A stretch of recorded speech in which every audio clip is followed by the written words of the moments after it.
अच्छा, object oriented programming के अंदर पिलर्स हमने डिस्कस करना है कि पिलर्स क्या होते हैं ऑब्जेक्ट ओरिएंटेड के।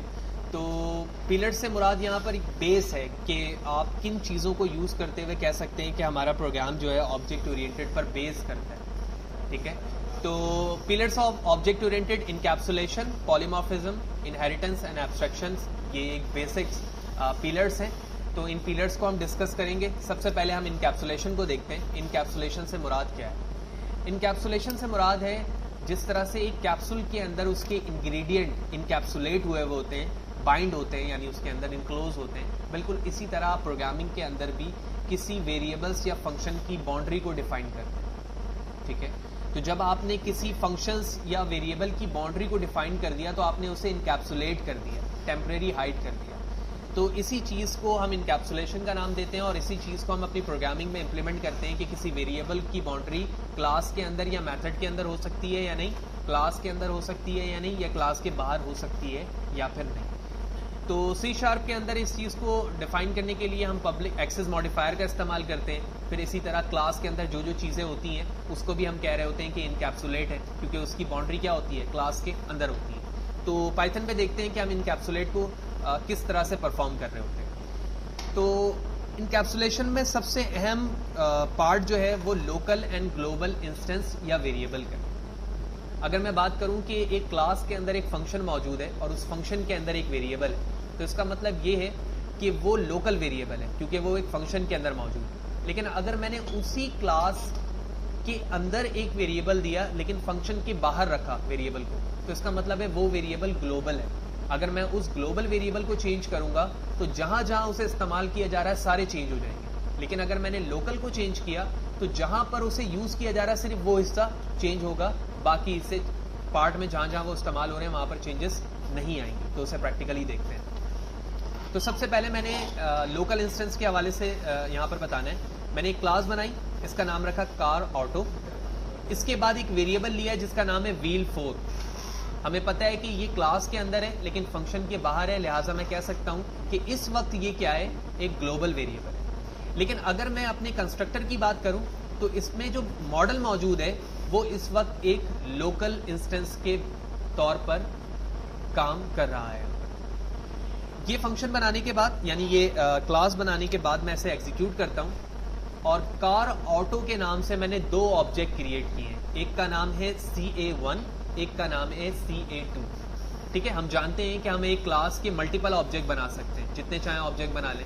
तो मैंने इस वक्त दो ऑब्जेक्ट बनाए, एक का नाम है CA1 और एक का नाम है CA2। Let's execute.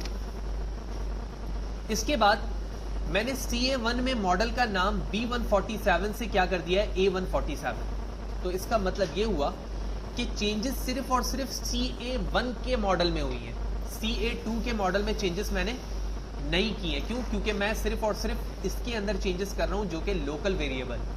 ठीक है, तो मैं चेंजेस करता हूं और उसके बाद आप देख रहे हो मैं दोनों के ऑब्जेक्ट में से किसे प्रिंट करवा रहा हूं, मॉडल को, यानी इस वेरिएबल को प्रिंट करवा रहा हूं जिसके अंदर वैल्यू क्या है, B147। ठीक है, let's see what will the output. Shift plus enter to execute.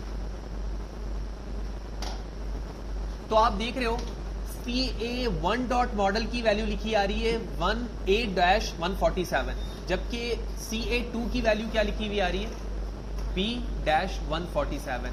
तो इससे हमें यह पता चला कि जब लोकल वेरिएबल में आप चेंजेस करते हो तो वो पूरे क्लास के अंदर चेंजेस नहीं होती हैं, बल्कि सिर्फ और सिर्फ उस फंक्शन पे उसका इफेक्ट होता है जिसमें आपने चेंजेस की हैं। ठीक है, तो यही वजह है कि जब मैं CA2 के बिहाफ पर मॉडल को कॉल कर रहा हूं तो वही वैल्यू प्रिंट हो रही है जो यहां पर लिखी गई है। लेकिन जब मैंने CA के अंदर चेंजेस कर दी हैं तो सिर्फ उसके अंदर वैल्यू चेंज हुई है, इसके अलावा बाहर वाली वैल्यू चेंजेस नहीं हुई है। इसे हम कहते हैं लोकल इंस्टेंस। ठीक है, चेंजेस। इसी तरह अगर मैं व्हील के अंदर चेंजेस कर दूं तो आप देख रहे हो एक ग्लोबल वेरिएबल है यहां पर व्हील। अगर मैंने व्हील में चेंजेस कर दी और दोनों के ऑब्जेक्ट को कॉल किया तो आप देखेंगे कि दोनों की वैल्यू चेंज हो जाएगी। क्यों? क्योंकि व्हील एक ग्लोबल वेरिएबल है। तो लोकल देखने के बाद हम ग्लोबल को समझते हैं। तो आप देख रहे हो ग्लोबल के अंदर भी मैंने बिल्कुल वही क्लास यूज की है एज इट इज। एग्जीक्यूट करते हैं। दो ऑब्जेक्ट बनाए CA1 CA2 के नाम से कार ऑटो के लिए, और उसके बाद आप देख रहे हो कार ऑटो डॉट व्हील की वैल्यू मैंने 4 से क्या कर दी है, ग्लोबल। ऐसी मैंने स्ट्रिंग लिख दिया है समझने के लिए।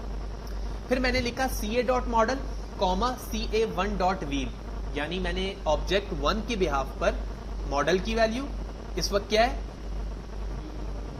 और CA की वैल्यू व्हील की वैल्यू अभी तक 4 थी, लेकिन इस लाइन पर मैंने इसको क्या कर दिया है ग्लोबल। तो इसका मतलब ये हुआ कि CA1 के अंदर भी व्हील की वैल्यू ग्लोबल हो चुकी है और CA2 के अंदर भी व्हील की वैल्यू क्या हो चुकी है ग्लोबल। क्यों? क्योंकि मैंने चेंजेस किया है ग्लोबल वेरिएबल में। Let's see what will be the output.